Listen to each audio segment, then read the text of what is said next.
ప్రతి అక్షరం ప్రజల పక్షం. HR9 న్యూస్ టీవీకి స్వాగతం, సుస్వాగతం. హిందూపురం పట్టణ పరిధిలోని మోతుకుపల్లిలో 4 రోజుల పాటు నిర్వహించిన టెన్నిస్ బాల్ క్రికెట్ టోర్నమెంటులో నేడు ఫైనల్ మ్యాచ్లో టిప్పు ఖాన్ స్టార్స్ పై 24 పరుగుల తేడాతో టీమ్ స్పిరిట్ జట్టు విజయం సాధించారు. ఈ టోర్నమెంట్లో 20 జట్లు పాల్గొన్నాయి. ఫైనల్ మ్యాచ్లో గెలుపొందిన జట్టుకు విన్నర్ ప్రైజ్ 30,000 మరియు ఓడిన జట్టుకు రన్నర్ ప్రైజ్ 20,000 రూపాయలను అందించిన వైసీపీ నాయకులు గుడ్డంపల్లి వేణురెడ్డి. ఈ కార్యక్రమంలో వైస్ చైర్మన్ జబీబుల్లా, జిల్లా వాణిజ్య విభాగం అధ్యక్షులు మహేష్ గౌడ్, జిల్లా కార్యదర్శి మణిసముద్రం గిరి, చిలమత్తూరు మండల కన్వీనర్ రామకృష్ణారెడ్డి, నాయకులు సడ్లపల్లి శబరీష్ రెడ్డి, SM ఫారూక్, ఆయూబ్ బేగ్, కురబ శ్రీనాథ్, షేక్ బాబాజాన్, ఇనాయత్ తదితరులు పాల్గొన్నారు.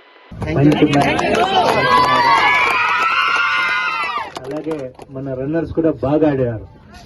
Well played. ఆ అబ్బాయి ఎవరో మంచి సిక్సెస్ కొట్టాడు. కొంచెం ట్రై చేసి